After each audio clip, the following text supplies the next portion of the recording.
una serie de charlas que tienen que ver con el mes del periodista en la Facultad de Periodismo y Comunicación. Oh, a este se le ha ido. Nico, pero tú dices que es buena idea ponerlo en el recuadro. Una colección de libros que está enmarcado en torno a la palabra memoria. La colección se llama Memorias, y arrancamos con un libro que nos llena de orgullo y también de placer de la lectura, y además de la intensidad de conectarse con las palabras en este tiempo, ¿no? En este tiempo de pantallas nos conectamos con las pantallas, pero también con las palabras. Y es un libro de relatos, un hermoso libro de relatos, un intenso libro de relatos. Y le damos la bienvenida institucional con la decana de la Facultad de Periodismo y Comunicación Social, Andrea Varela, que nos va a saludar a todos ustedes. Bueno, hola, buenas tardes a todos, a todas, por estar hoy acá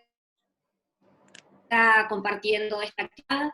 En primer lugar, quiero agradecer a Gabriela por la enorme generosidad que ella tiene. Recuerdo que para esta fecha del año pasado, porque ha sido más o menos para esta fecha, estábamos inaugurando la Facultad de Biblioteca de Rogelio Pajarito García Lupo, la donación que Gabriela y sus hijos hicieron para la Facultad de Periodismo, que bueno, que eso forma parte de algo que es invalorable para la facultad, para los estudiantes, para la formación de los periodistas en la facultad. Así que, bueno, recuerdo que el año pasado para esta fecha estábamos haciendo esa actividad, y bueno, y por la generosidad también enorme de publicar este libro de cuentos con nosotros también, y permitirnos también, como decía el director de la editorial, Ulises, inaugurar esta colección que se llama Memorias. Así que un enorme agradecimiento a Gabriela de parte de toda la facultad. Agradecer a Luis Brustein, que también forma parte de esta presentación.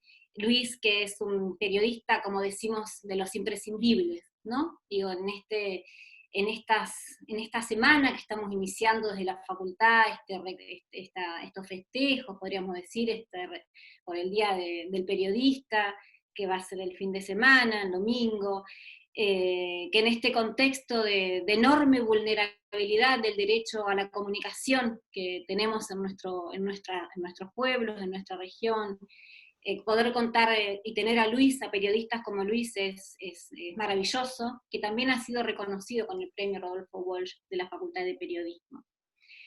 Marina y Ulises, gracias también a ustedes dos por haber permitido y por haber llevado adelante esta maravillosa publicación desde la editorial de la facultad. Y decía, hacemos esta presentación a días de celebrarse el Día del Periodista, y en un contexto de pandemia, ¿no? En un contexto difícil, donde la universidad pública, además de dictar sus clases, además de sostener de manera virtual las clases, todas sus clases, también ha puesto todos sus conocimientos y sus recursos para el cuidado de la salud de todos y de todas. La universidad pública es quien está llevando adelante la elaboración de testeos rápidos para el COVID, quien pone a disposición voluntarios y voluntarias, equipamiento tecnológico, laboratorios, infraestructura, medicamentos, vacunas, alimentos. En este contexto es que estamos haciendo esta presentación hoy.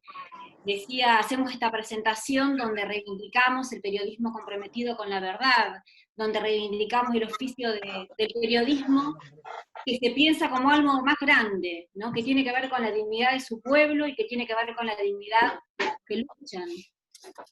Y decía, es en este contexto en el que además hacemos estas publicaciones, este contexto en el que además publicamos este libro, estos cuentos de familia que son absolutamente estremecedores, estos relatos, estos jirones, como dice en parte en algunos de los cuentos, de la vida cotidiana durante la última dictadura, que forma parte de nuestra memoria colectiva, y que invito a todos y a todas a hacer el recorrido en esta lectura que es absolutamente maravillosa. Así que muchas gracias y bienvenidos a todos y a todas. Bien, bien. Muchas gracias, Andrea. Marina Arias participó activamente, estuvo editando el libro, y y me parece que es quien tiene que seguir con esta parte de la charla, con esta parte de la presentación. Marina. Hola, buenas tardes, hola a todos y todas, gracias por estar ahí.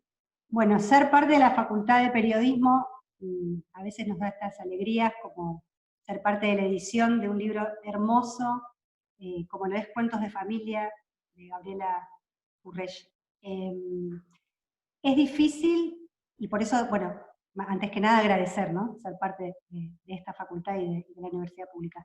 Es difícil editar en pandemia, es la primera vez, algo inédito, nunca me había pasado, y estamos todos un poco, por momentos tristes y por momentos preocupados y por momentos desconcentrados. Así que quería agradecerle muchísimo a Gabriela la paciencia que tuvo para ir superando por ahí los errores y las cuestiones que hubo en este proceso de edición. Así que agradecerle primero por la confianza de darnos el libro de cuentos y además por la paciencia en el proceso. Cuando leímos los cuentos de Gabriela fue fascinación total. La prosa de Gabriela es elíptica, es fragmentaria, pero al mismo tiempo, cuando uno lee los cuentos, entiende de lo que está hablando.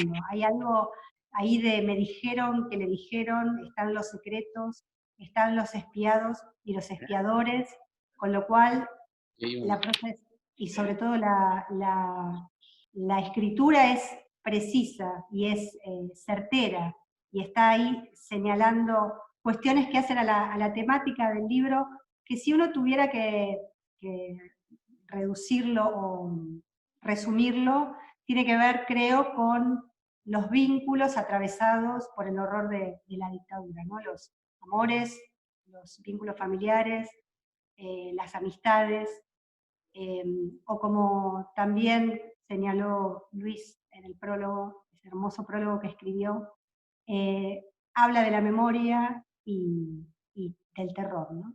Quizás habría que resumirlo de ese modo. A nosotros en las presentaciones nos gusta leer un fragmento o un cuento, en este caso para ver la prosa, y en este caso con Gabriela elegimos el inicio del cuento Sacame, que es el cuento que cierra el libro además, así que si me permiten voy a leer ese inicio del cuento.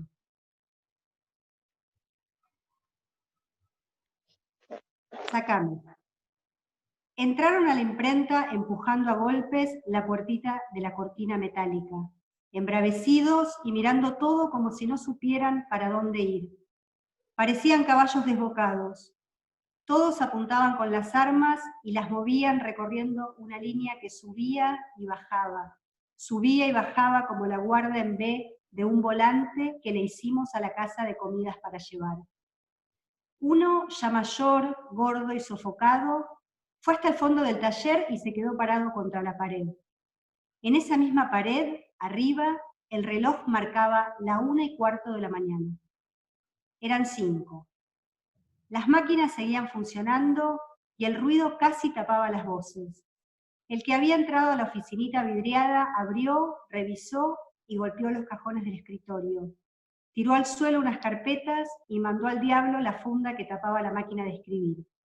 Después salió y cuando se fue acercando nos miramos. ¿Toto? ¿Yuyo? Hacía como 15 años habíamos ido a Mar del Plata acompañando al padre del Toto, que manejaba un camión con acoplado cargado de botellas de cerveza. En la playa habían puesto la bandera que prohibía meterse en el mar, pero igual nos tiramos porque al día siguiente volvíamos a Buenos Aires en el camión del padre del Toto. Era la primera vez que nos metíamos en el mar. Nunca lo habíamos visto, gritábamos como locos y las olas nos tapaban, nos traían y nos llevaban. El Toto desapareció de mi vista. Se lo tragó el mar, pensé. Empiezo a gritar, y de pronto veo el brazo levantado, y doy una patada en el agua, y empujo con todo, y aparezco cerca, y veo que saca la cabeza y me mira. Sacame, Yuyo, ayúdame. Lo agarro fuerte, y otra patada, y lo arranco de la ola que lo quería tragar, lo arrastro hasta la arena y nos tiramos ahí. Ahora no podía dejar de mirar el arma en la mano del Toto. apuntando a la altura de mi estómago. Otra vez nos miramos un momento que fue muy corto y a mí me pareció un año. Sácame, Yuyo, ayúdame. Él con el arma y yo con el mameluco y las manos manchadas de tinta. Estamos haciendo los almanaques del año que viene. Cállate, carajo, contra la pared. Gracias, Gabriela, por un cuento tan lindo. Hasta ahí, en la lectura.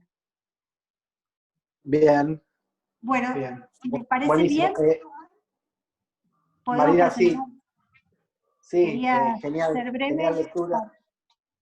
No, quería presentar a Luis, que todos tenemos ganas de escuchar a Luis y a Gabriela, a Luis Brustein, que Andrea Varela ya estuvo presentándolo, y bueno, siempre lo leemos en página 12, creemos que no necesita presentación, así que lo que queremos es darle la palabra. Puede ser una cosa. Sí. Vamos a estar sistematizando preguntas que quieran hacer por el chat del Zoom. Y me había olvidado, yo lo tendría que haber dicho al principio, así que nada, vamos a estar ahí sistematizando preguntas. Si quieren pueden ir a medida que vaya avanzando la presentación, con la palabra de Luis, con la palabra de Gabriela, con lo que vos leíste, lo que quieran ir preguntando, y que las vamos a después leer y que autores, presentadores lo terminen respondiendo. ¿Tá? Buenísimo. Perfecto. Genial. Entonces lo escuchamos Ahora a Luis. sí. Hola, ¿ya está? Sí, te escuchamos, Bueno, Luis. yo primero les agradezco mucho a la Facultad de Periodismo y a Gabriela que me hayan invitado a participar en este libro, ¿no? Como dijo Gabriela, hacer un libro en esta época que es una época casi apocalíptica, ¿no? Con todas escenas que nos parecen extrañísimas, y hacer un libro es apostar a que haya lectores, a que haya cabezas abiertas, a que haya miradas que se puedan descubrir. Es apostar al futuro en ese sentido. Me encantó lo que dijo Gabriela antes de que abriéramos la sesión del chat. Bueno, yo te iba a aplaudir, pero una de las cosas que no se puede es aplaudir acá, porque no se escucha. Cuando empecé a pensar en qué escribir del prólogo y estaba leyendo los cuentos, ¿no? Y yo sentí que de alguna manera se reproducía dentro mío la sensación que tenía en aquellas épocas, ¿no? Yo fui militante en los 70, después estuve exiliado, tengo familiares desaparecidos también. Y siempre además cuando estaba afuera me preocupaba por tratar de entender qué era, cómo se vivía ese fenómeno de la dictadura, del terror oscuro, del terror subterráneo de la dictadura, cómo se vivía en el país, en Argentina, ¿no? Y por eso como que sentí que el protagonista de los cuentos es el miedo. Pero no está nombrado el miedo. Me encantó eso, porque vamos a leerlo, y yo estoy casi seguro, ahora no podría poner las manos en el fuego, pero no está nombrado el miedo. Cuando aparece la patota recién en el párrafo que estabas leyendo, no aparece el miedo, no aparece nombrado la palabra, no aparece la palabra miedo, pero está el miedo. Es decir, el miedo es lo que entra con la patota, ¿no? Y uno siempre piensa que el miedo es algo extraordinario. Tendemos a pensar que tenemos miedo a veces, nada más. ¿Y qué pasa cuando el miedo se convierte en rutina? Cuando el miedo se va entrelazando con las actitudes mínimas de lo cotidiano y nos va diciendo cómo tenemos que hacer cada una de las cosas que hacemos todos los días. Eso se hace y después se olvida también, porque a nadie le gusta recordar ese fenómeno, ese mecanismo que se produce dentro de las personas, ¿no? Cuando hay miedo empapado en la sociedad. Porque en realidad el protagonista de los cuentos no es solamente el miedo, hay amor, hay vecinos, hay amistad, hay compañeros, hay hijos y padres. Es decir, hay otras historias, hay otras emociones, hay otros sentimientos, pero la idea para mí de los cuentos es que todos esos sentimientos y todas esas emociones y esas relaciones están atravesadas por ese miedo que no se nombra. El miedo que no se nombra es el desaparecido, ¿no? Porque esa fue la técnica maravillosa, digo, por favor, la técnica sutil, si se quiere, o tan sofisticada, ¿no? De producir el miedo de esa forma. Vamos a inducir el miedo, pero que no lo asuman el miedo. Vamos a generar el miedo, pero que no se hable del miedo. Esa figura del desaparecido, que es una ausencia que no se explica nunca, o que se explica a medias, pero nunca se explica en voz alta, va generando ese fenómeno que vivió la sociedad argentina durante la dictadura, ¿no? Pero que fue también como la culminación de un proceso donde el miedo y la ausencia siempre estuvieron presentes, valga la contradicción. Yo me acuerdo, yo me crecí de chico en un barrio industrial, que era Morón, la ciudad de Morón, que había fábricas inmensas y era una ciudad de obreros industriales. Y yo creía que nadie era peronista ahí. Como mi papá era farmacéutico, mi papá era socialista, entonces nosotros hablábamos abiertamente, pero mis compañeritos de la escuela, que yo iba a una escuela que estaba cerquita de la fábrica de la Cantábrica, que era la metalúrgica más grande de Latinoamérica, ¿no? No hablaban de política, ni nadie decía ni que era peronista ni nada. Había una ausencia ahí también, ¿no? Y de la misma forma cuando ibas a la escuela y te medían si el pelo tocaba el cuello de la camisa o le medían la pollera de las chicas si pasaba de la rodilla, entonces no te dejaban entrar. Si el pelo tocaba el cuello de la camisa o a las chicas la pollera estaba por arriba de la rodilla, no te dejaban entrar. Era una sociedad que venía acumulando esa cosa autoritaria sobre la base de una ausencia muy grande, porque todo el mundo decía la democracia, el pueblo, la política, pero había una proscripción, ¿no? Había una enorme proscripción de la que no se hablaba tampoco, porque todo el mundo aceptaba que eso era la democracia. Esa fue la democracia en la que uno se fue criando, ¿no? Como generación, con esas ausencias, con esos vacíos. Y yo creo que eso, bueno, la verdad que uno podría retrotraerse en la historia, mucho más atrás, ¿no? Pero si nos atenemos a ese último periodo, como que la dictadura es la suma de todas esas ausencias tapadas con hipocresía por parte de gran parte de la sociedad, sobre la que se basó, ¿no? el sistema de convivencia entre los argentinos durante todos esos años.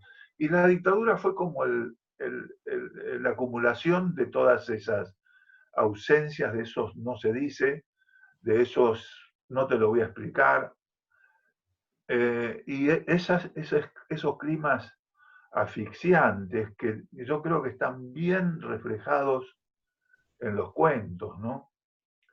Y uno pensaba, porque eso también lo hablamos recién con Gabriela cuando estábamos, antes de empezar la presentación, uno pensaba que se iba a la dictadura y ese clima opresivo o esas pautas que se habían ido formando sobre esa sociedad de ausencias o de cuestiones que no se explicaban, que son ausencias, ¿no? Lo que no se explica siempre es algo que falta decir. uno pensaba que se iba a la dictadura y que esas actitudes que se habían formado en esa matriz se iban a cambiar, ¿no? Y a mí me interesó señalar también el tema del miedo, porque en ese sentido el miedo siguió como inercia, ¿no? Ese miedo que lo puse en el prólogo, pero yo me acuerdo cuando empezamos en Página, cuando yo empecé a trabajar en las redacciones, ya de vuelta del exilio en México, con la gente que se había formado durante la dictadura, los muchachos que en ese momento tenían alrededor de 30 años, había cuestiones que no nos terminábamos de poner de acuerdo, ¿no? Por ejemplo, lo que para mí era muy valioso, que es la idea del compromiso, para ellos era setentista, ¿no? Era muy la mirada. Otra cosa que para mí era valiosa y la extrañaba, y a pesar de que yo ya no bueno, sí, en ese momento tenía una militancia gremial dentro del gremio de prensa, ¿no? Que era la idea de militancia, de participación política. También la mirada que ellos tenían era setentista.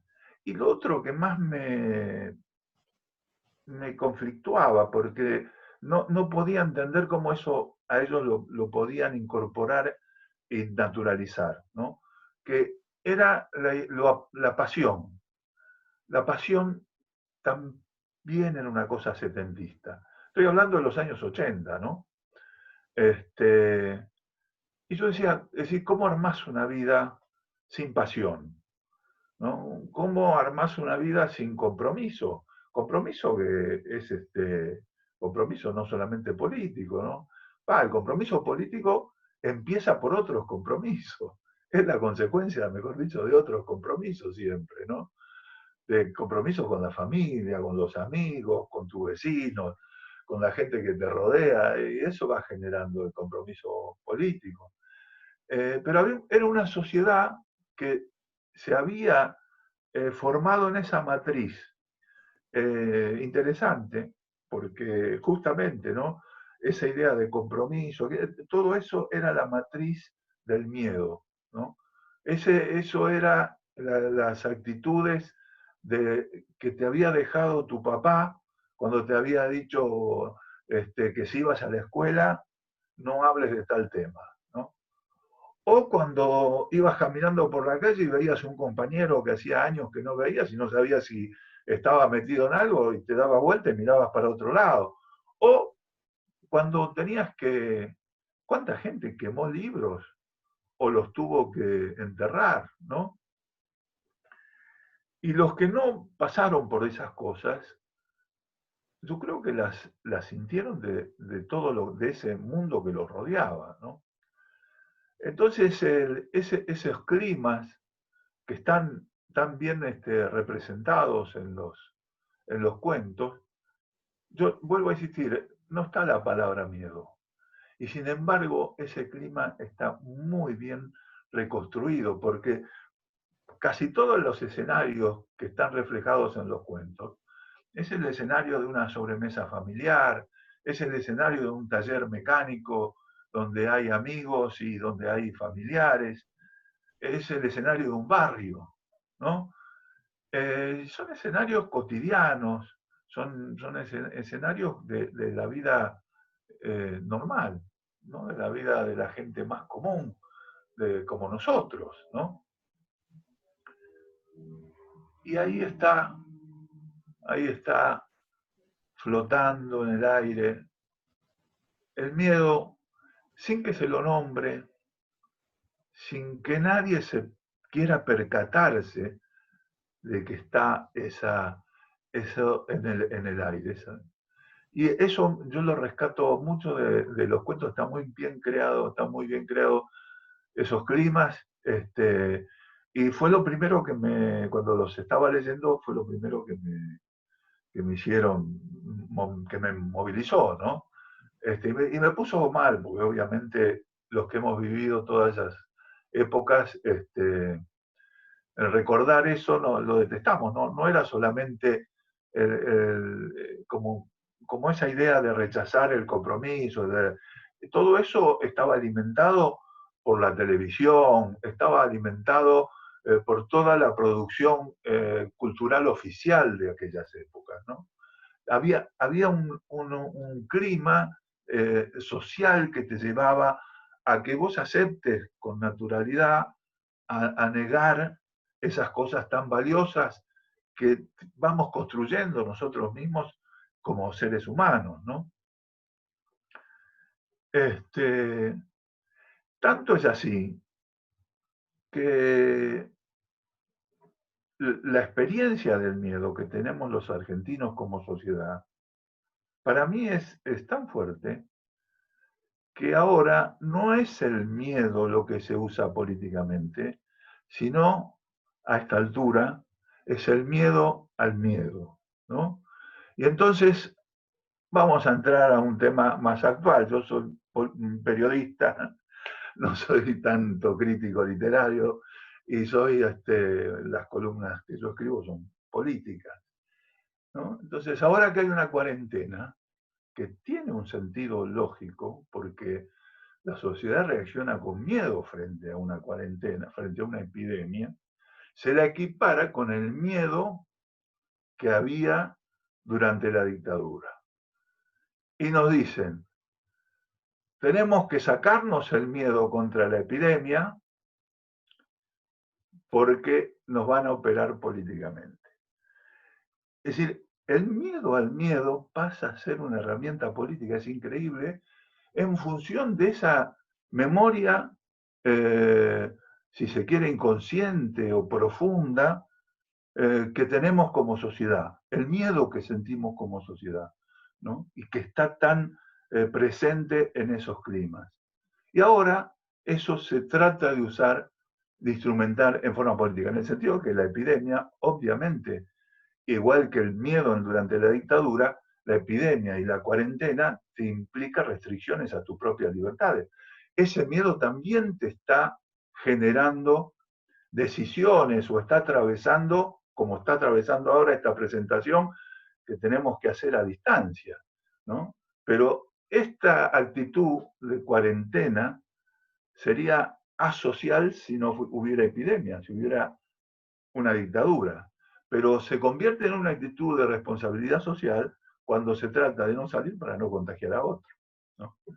Pero bueno, me interesó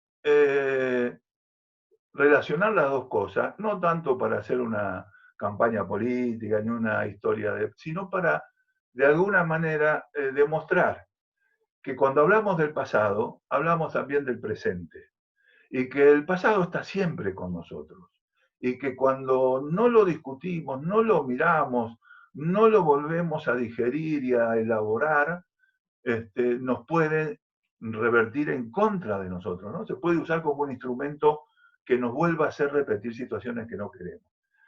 Y en ese sentido, bueno, volvemos al clima de los cuentos y a ese retrato de lo que fue la Argentina en aquella época y que Gabriela logró reconstruir con esa habilidad de casi no mencionarlo, el miedo, porque ese era el miedo que había en esa época. Además, porque pienso que el miedo muchas veces funciona así. Muchas de las cosas. El miedo en sí no es malo.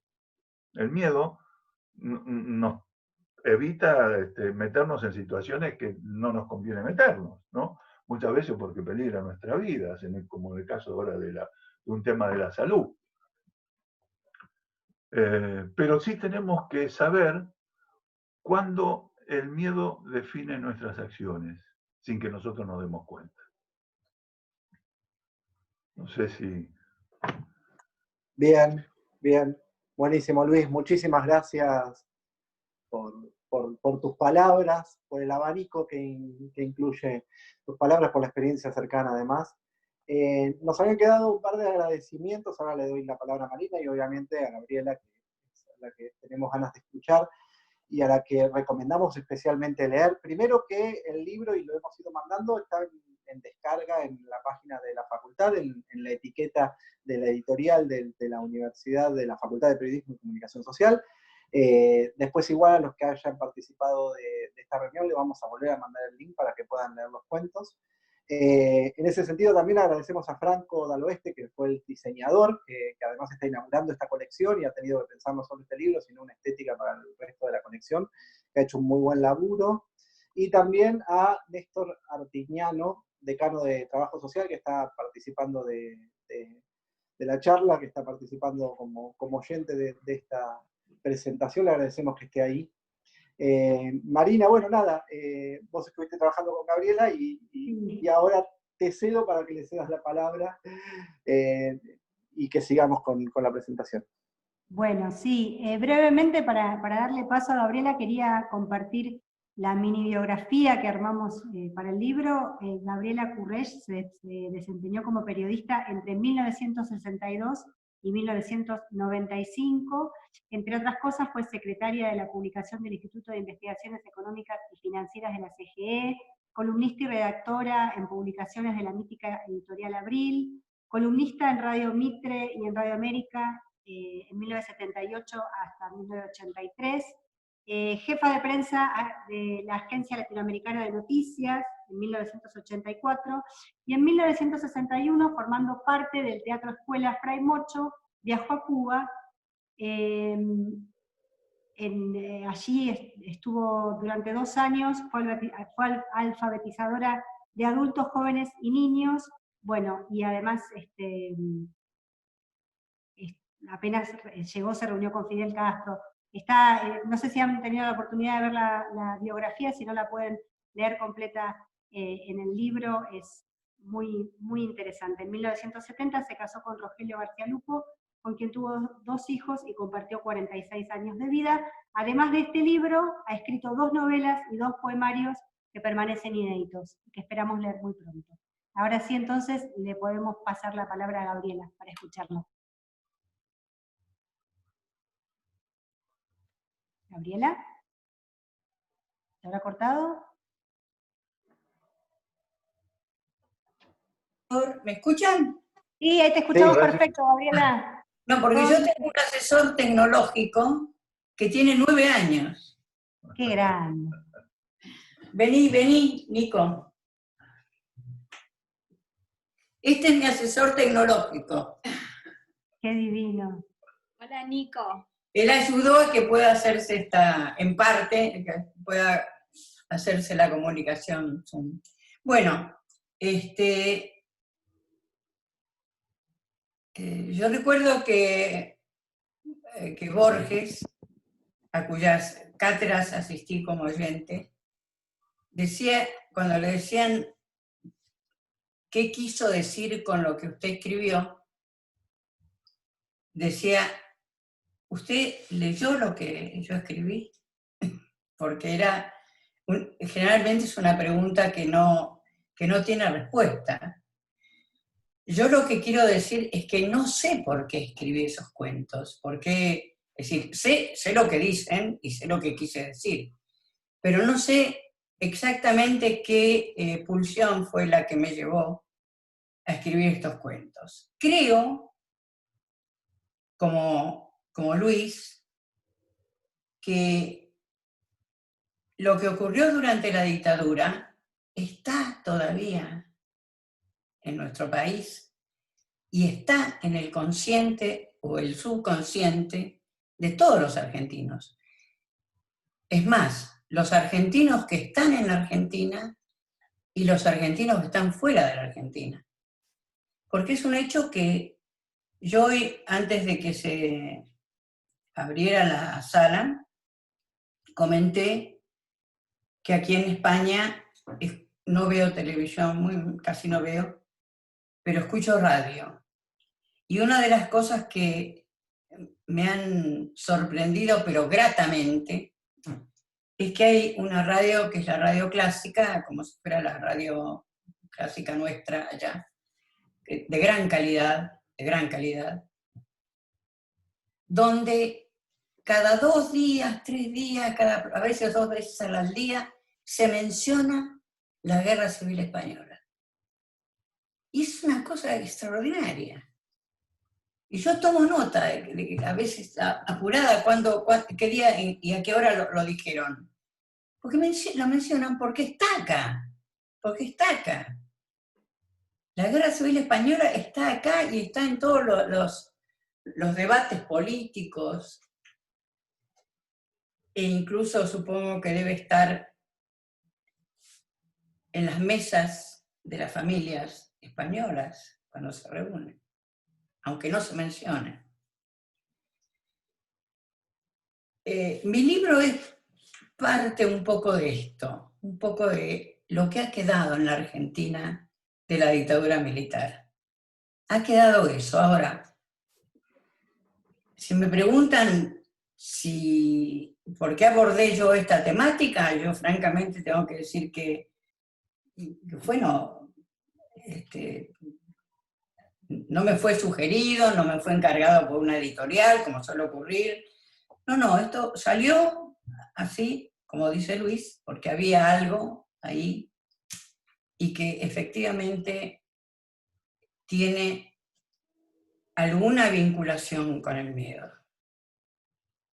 Y ese miedo, efectivamente también, todavía en la Argentina está flotando y lo están instrumentando y hay que tratar de hacer algo para pararlo. Bueno, no sé si alguien me quiere preguntar algo. ¿Se escucha lo que dije, no? Sí, Sí, aquí sí, se sí, escucha sí. perfecto. Bueno, ¿alguien me querrá preguntar algo? Uli, ¿tenés las preguntas vos? Una pregunta te iba a hacer, ¿puede ser? Sí. ¿En qué época la escribiste? Del 97 al 99. Cuando dejé de ser periodista. Ah, Mira. sí, porque es muy difícil siendo periodista ponerse a escribir estas cosas después. Es difícil. ¿Te Yo parece? tenía a mi amigo Constantini, él Sí. decía que no había peor trabajo para un escritor que trabajar en periodismo. Bueno, Rogelio, que fue un muy buen periodista, Sí, claro. le huía a la literatura cuando escribía. No quería ser un literato, quería ser No, un claro. periodista. Y hay una diferencia, sí. No, yo como periodista no fui una periodista muy brillante.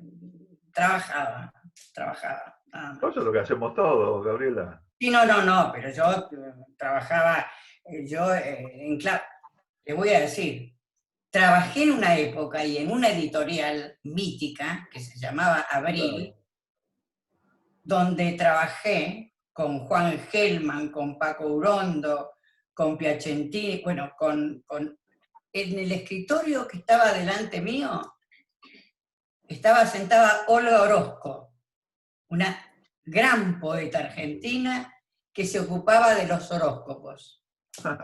¿Eh? Así que no todos trabajamos, pero no podemos a veces hacer lo que queremos. Vos sí podés hacer lo que querés ahora. Bueno. Gabriela, te hago una consulta, Ulises, hoy. Bueno, leímos los cuentos, la verdad que nos gustó muchísimo. Decías en qué época lo habías escrito. Ahora, en tu estadía en España, en Barcelona, ¿pudiste tomar algún otro tipo de distancia? ¿Cómo fue esa convivencia con el material? ¿Lo considerás ficción? Bueno, nada, son como varias preguntas. Agárrate de donde quieras y responde lo que puedas. Bueno, en primer lugar, casi todos mis cuentos tienen un antecedente real. Me imaginaba. Casi todos. Y hay 3 que son exactamente la descripción de hechos ocurridos. que a mí me impactaron mucho seguramente, porque han quedado en mi memoria. Ujú. Y haberlos leído ahora un poco, bueno, yo esos cuentos estuvieron ahí sin ser leídos unos 4 o 5 años, o tal vez más, pero no he corregido nada, ¿eh? Es más, no es que no haya corregido.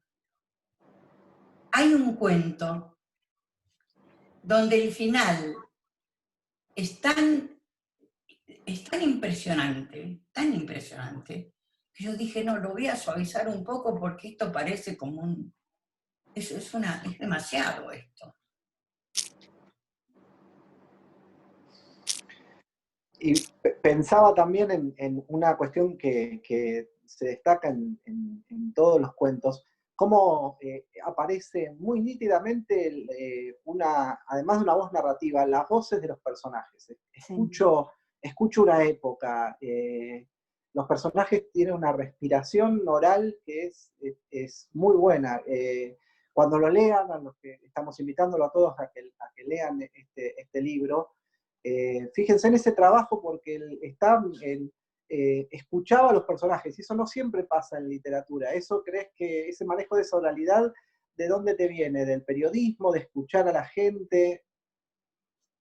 No, yo tengo otras cosas escritas que he releído acá y que me doy cuenta que es sobre todo un manejo del diálogo, que es la transmisión entre persona y persona. Eso sí es cierto. Sí. Perdón, ¿puedo hacerte una pregunta, Gabriela?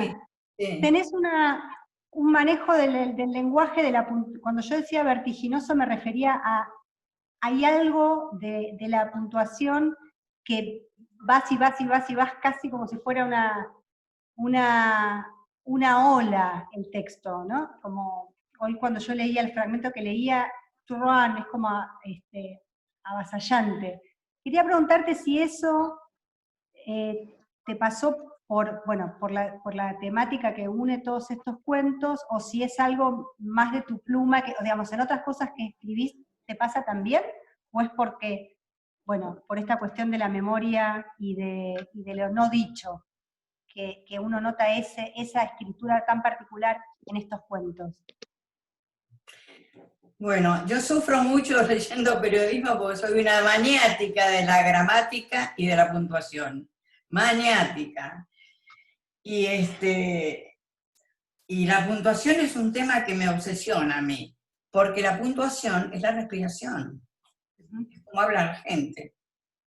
Entonces tenés que escuchar cómo habla la gente para escribirlo con el espacio de aire y de tiempo con el que habla la gente. Eso yo reconozco que lo hago, sí. Sí, justo, digamos, como supongo que sos como en eso muy puntillosa y cuidadosa, que está hecho completamente a propósito, esto de la vertiginosidad y de la no, entre comillas, corrección por momentos. Y ese rasgo también me impactó de entrada cuando leí tus cuentos. De hecho, desde la edición no quise tocar nada de eso porque me pareció como una maravilla. Y quería saber hasta dónde era algo como en este libro en particular, o si es algo en general de tu escritura. Y lo otro que te quería preguntar es, muchos de los cuentos tienen locaciones en Palermo, y eso a mí me despertó también muchísima curiosidad, sobre todo porque es una zona de Palermo que conozco, y que también cómo fueron desapareciendo las casas y apareciendo las torres, eso también, ¿no? Hay algo del cambio geográfico de Buenos Aires que se ve en varios de tus cuentos, de los que vuelven del exilio y se vuelven a ir y vuelven a venir. Y ahí hay algo del devenir de la ciudad que me parece también increíble, ¿no? Cómo lo trabajaste. No sé si fue, vos decís, no sé por qué, pero bueno, yo lo veo, ¿no? En los cuentos. Bueno, aunque ahora yo extraño mi barrio, mi último barrio, que es Montserrat, que es la calle Tacuarí entre Moreno y Belgrano, aunque yo ahora extraño eso, pero mi barrio es Coronel Díaz, Santa Fe, Güemes, Arenales, Guise, donde está la iglesia de San Ildefonso, era el barrio. Mis hijos nacieron en Coronel Díaz, entre Santa Fe y Güemes. Santa Fe y Güemes. Y después vivimos en ese pasaje tan lindo que es Anazagasti, vivimos 19 años ahí. Entonces toda la infancia de mis hijos está ahí. Y esa infancia de mis hijos está adentro mío. Pero es un barrio que después lo llamaron Villafroy, creo, ¿no? Sí. No, pero era un barrio, porque en la esquina de Güemes y Anazagasti estaba el almacén de Don Mario. En Anazagasti estaba la verdulería de Doña Elsa. Era un barrio, pero de repente pusieron un shopping. Y bueno, cambió todo. Cambió todo. Cambió la vida de la gente con el shopping. Bien. ¿Hay otra pregunta? Sí, había Gabriela, una tocaya tuya, Gabriela Calotti, que va a ser la que va a seguir en la colección Memorias, dice: en España y en la Argentina las derechas se parecen muchísimo. Ambas son expertas en fomentar el miedo, los miedos, en tergiversar partes profundas de nuestro pasado.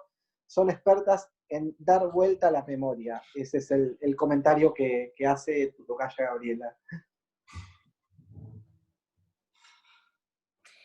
Tendría que vivir más. Yo creo que no se puede hablar de países, yo creo que hay que hablar de la vida, de la historia. Es decir, hasta en esto me admiro mucho lo que piensa Luis, porque los cuentos tienen un sentido historiográfico. Es historiográfico. Así que me parece que es la vida la que va construyendo, y no sé si está... Puede ser que haya algo de parecido o de coincidencia, de cosas que uno ha sentido respecto a un país y a otro. Pero bueno, a veces son situaciones individuales, ¿no? Bien, bien. Seguimos, ahí hay otras preguntas. Silvia, en relación a la memoria, ¿son momentos distintos el del periodismo y el de la literatura? De Charcas a Guisé, dice. ¿Se entendió? Bueno, es mucho más feliz la literatura, porque a excepción, algunas excepciones que existen, no solamente en la Argentina, en otros países también, el periodismo es empresas. Es empresas. Y uno trabaja en una empresa. En cambio, en la literatura se hace con un teclado, con una máquina, cuando se escribía máquina, la hace uno en su rinconcito, en su lugar, y la diferencia es enorme, es enorme. Bien. Ahí Hay teníamos una pregunta de Lía que pregunta, ¿qué aporta la ficción en la construcción de la memoria? ¿Qué dirías, Gabriela? Aporta a la construcción de la historia. Aporta a la construcción de la historia. Es decir, no solamente la literatura, las cartas, aportan a construir la historia, a saber qué hemos vivido. Que por otra parte no. Yo no sé. No sé si todos saben que tengo 85 años, pero la experiencia me dice que algunas cosas se repiten irremediablemente. Que hay una especie ida y vuelta, y nosotros estamos viviendo en Argentina. Yo te quiero hacer y ya prometo que no pregunto más, pero una pregunta más desde el punto de vista de la escritura. ¿Cómo elegís el punto de vista? Porque tenés una cosa muy particular en los cuentos también, es que a veces estar en primera, a veces estar en tercera, a veces la subjetividad es femenina, a veces la subjetividad es la de un varón, el que narra la historia, o la que narra la historia. ¿Eso te surgió, fue una decisión cuando te sentaste a escribir el cuento, te apareció, lo trabajaste, en algún caso lo cambiaste? ¿Cómo elegiste quién contaba cada una de las historias? Porque además en tus cuentos es muy importante quién cuenta la historia. Bueno, eso tiene que ver con la imaginación de un escritor, ¿no? Creo yo. Que uno imagina. Es decir, vos decís, esta historia yo la escribiría, esto que pasó lo escribiría. Y entonces empezás a escribir y al personaje lo ves. Es decir, a los Pachos los veo, a esos dos mellizos, los veo. Nunca los miré, nunca los vi, pero los veo. Cómo son, cómo se mueven, cómo caminan. Y así toda la del mueble antiguo, que salió a buscar su mueble, la veo caminando por la calle y encontrándose con el mueble, la veo. Pero bueno, eso pasa también con la gente que hace cine, con la gente que hace teatro. Ven la escena y se escribe. Qué maravilla ese final, y no lo voy a spoilear porque lo puedo contar igual cuando decís, ahora se dice Coke. Sí, sí. Es una maravilla, ese final es un latigazo, así como cortante, muy, muy, muy genial ese final. Gracias. Bien, ahí sumaron algunas preguntitas o comentarios más y ya vamos cerrando, abusando de la gentileza de todos, de Gabriela también, que además en otro uso horario. Cuando escribís estos cuentos, ¿los dejaste reposar y luego volvías sobre ellos hasta tener la versión definitiva? Es una de las preguntas, y después hay otra que dice que estás escribiendo ahora algún tema en particular. Si querés arrancar por esta cuestión, que un poco ya lo habían respondido, de reposar los cuentos, y después si estabas escribiendo algo ahora. No, los cuentos yo no toqué nada, lo único que la duda que tuve es sobre el final de Sácame, porque cuando se filmó la película El secreto de tus ojos, le dije, caramba, yo más o menos había escrito un cuento con un final parecido. Y tuve dudas, pero después lo dejamos con no quiero contar el final, pero no es el mismo final. Te lo sigo diciendo. No, pero bueno. No vamos a contar porque ahí sí es develar el final. Después que lo lean todos lo discutimos. Bueno, encantada. Y en cuanto si escribo, no, estoy corrigiendo cosas que escribí. Tengo un escrito sobre la década de la apertura democrática, digamos entre los 86 y 87, pero es excesivamente autobiográfico y estoy viendo a ver si lo hago o no. Eso, y después tengo una novela larguísima, que a mí me gusta mucho, y que bueno, voy a ver qué hago con ella. Estamos acá, por si acaso, para cuando quieras. Bueno, bien. Luis, no sé si querés, en base a lo que has ido escuchando, algunas últimas palabritas para ir cerrando. No, yo le mando un abrazo grande a Gabriela. Otro. Yo bueno, también, Gabriela, un enorme abrazo y yo lo mismo, un enorme abrazo, y que es hermoso, Gabriela, volver a encontrarnos una vez más como hicimos el año pasado. Gracias. Bueno, gracias a ustedes. Yo estoy muy feliz con la publicación de este librito y creo que, en fin, si tuviera que decir algo, así como final, diría que creo haber dicho la verdad con esos cuentos. Muy bien, ¿eh? Y aplaudimos, ahí nos están pidiendo. Muchísimas gracias y felicitaciones por el libro, Gabriela. Yo te mando. Gracias. ¡Tesoro, tesoro, te mando un beso! ¡Mi primita querida! A distancia. Sí. Bueno, Monina, qué suerte verte. También, Cape. Bueno, te mando un beso grande. Adiós. Gracias. Tu Nico es un bombón. Un placer. Recuerden que está el link abajo para que lo descarguen en el mismo chat antes de que se desconecten. Ya lo pueden bajar incluso acá desde el chat de Zoom. Y nada, muchísimas gracias a todos. Bueno, gracias a todos y bueno, no sé, nos comunicamos de nuevo. Sí, Dale. un placer. Gracias.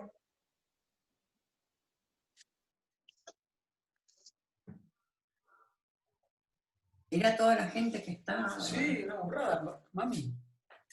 Pero no se puede ver, eso es lo raro, ¿no?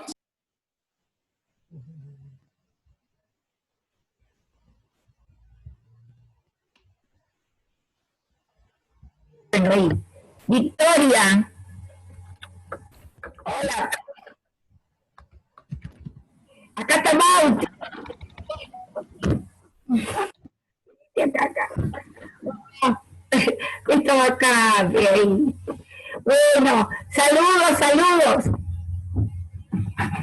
Ahora qué hacemos, ya volvemos acá.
Pablo, estás grabando todavía. Sí, sí. Bueno, ahora ya está. Cierro y con eso.